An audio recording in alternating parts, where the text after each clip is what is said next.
semua sahabat Dogi Channel, Dokter Gigi Channel, channel yang berisi tentang seputar permasalahan kedokteran gigi.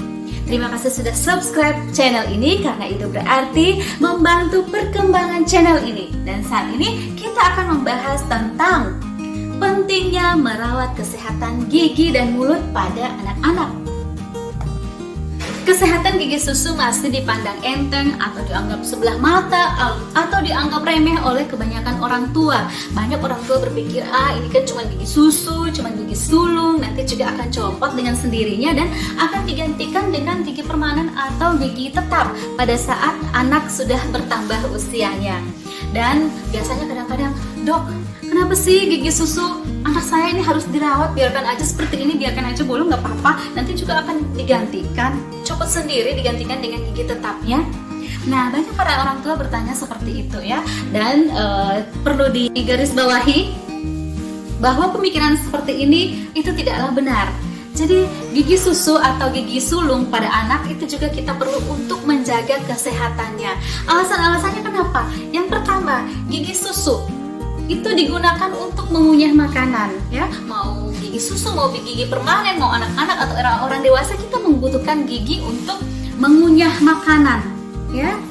Nah, kalau misalnya gigi susu dari si anak ini berlubang, kemudian merasakan ngilu atau sakit, tentunya nafsu makan si anak itu akan berkurang. Dengan berkurangnya nafsu makan, otomatis itu akan memengaruhi tumbuh kembang si anak. Misalnya dia jadi kekurangan gizi, karena kekurangan gizi dia menjadi sulit berkonsentrasi dalam belajar, sulit menerima pelajaran. Seperti itu ya, jadi harus dijaga kesehatan gigi si anak. Jadi kalau misalnya mungkin ada yang lubang, misalnya masih kecil, itu masih boleh ditambal dan dilakukan perawatan. Dan jangan menunggu besar baru ke dokter gigi, jangan menunggu sakit ya. Biasanya para orang tua nanti datang ke dokter gigi pada saat gigi anaknya sudah mengalami sakit atau ngilu-ngilu, dan bahkan biasa si anak menjadi demam ya. Biasanya sampai terjadi abses atau nanah pada gusi baru datang ke dokter gigi. Nah, di tahap ini biasanya kerusakan pada gigi itu sudah parah, cukup parah. Jadi harus membutuhkan perawatan yang lebih lama. Biasanya dilakukan kunjungan beberapa kali, tidak cuma dengan satu kali kunjungan. Jadi kalau misalnya giginya lebih parah kerusakannya, tentunya perawatannya juga akan lebih lama. Jadi daripada menunggu parah dan perawatannya lebih lama, dilakukan kunjungan berulang-ulang, lebih baik kontrol ke dokter gigi minimal 6 bulan sekali. Jadi pada saat misalnya ada gigi anak yang berlubang, meskipun masih kecil, itu bisa dilakukan perawatan langsung ya, tidak menunggu besar, tidak menunggu sakit gigi. Dan tentunya dengan terpeliharanya kesehatan gigi si anak ini juga akan mendukung tumbuh kembang si anak. Si anak jadi nafsu makan ya, makannya banyak dan tidak kekurangan gizi. Itu alasan pertama. Nah, alasan yang kedua, jikalau misalnya gigi si anak ini sudah berlubang besar dan ternyata sudah tidak bisa dilakukan perawatan, terpaksa giginya harus dicabut. Padahal gigi permanennya belum mau muncul, belum mau tumbuh, belum mau erupsi. Nah, pada saat keadaan gigi si anak ini yang tidak memungkinkan untuk dilakukan perawatan lagi dan terpaksa harus dicabut, gigi di sebelahnya, gigi di sebelah gigi yang dicabut tadi ini otomatis akan bergeser ke ruang bekas pencabutan yang kosong tadi.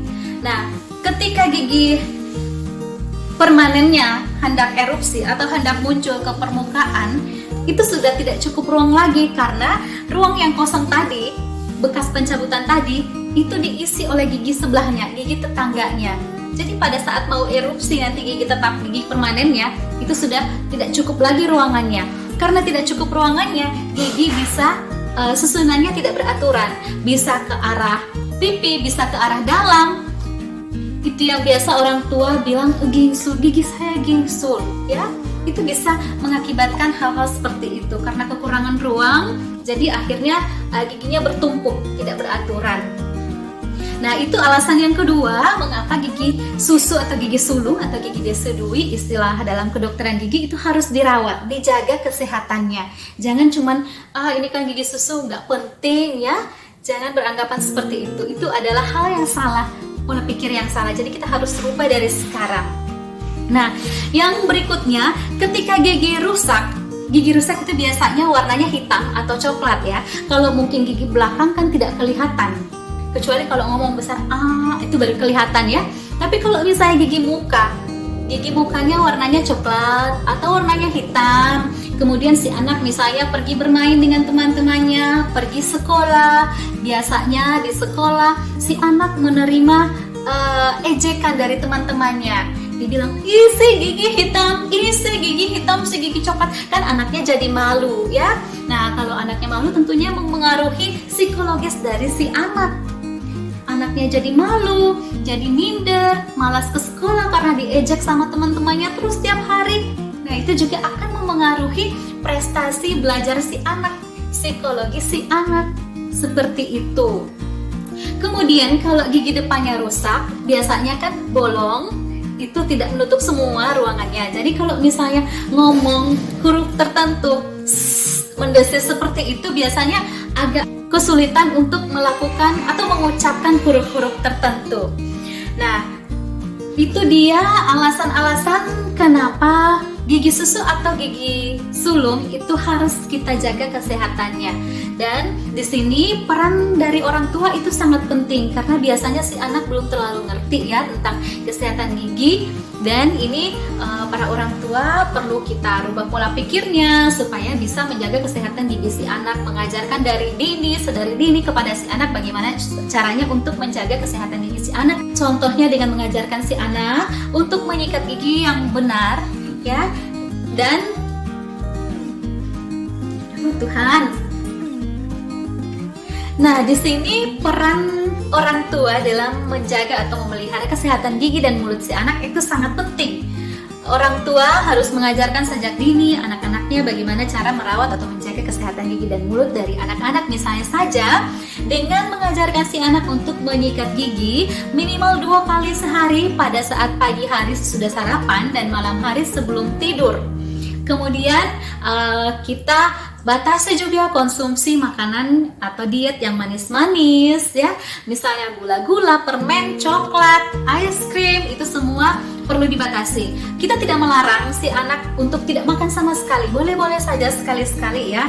Tetapi misalnya setelah makan kita suruh berkumur si anak dengan air putih ya. Dan tentunya harus rajin sikat gigi. Tadi minimal 2 kali sehari. Dan yang paling penting adalah rajin memeriksakan kesehatan gigi dan mulut anak ke dokter gigi minimal 6 bulan sekali. Nah, itu tadi alasan-alasan mengapa pentingnya untuk menjaga kesehatan atau memelihara kesehatan gigi dan mulut pada anak. Terima kasih sudah menonton channel ini hingga habis. Jangan lupa subscribe, like, dan komen demi perkembangan channel ini. Dan tentunya para orang tua bisa mendapatkan informasi-informasi seputar kesehatan gigi dan mulut yang lainnya.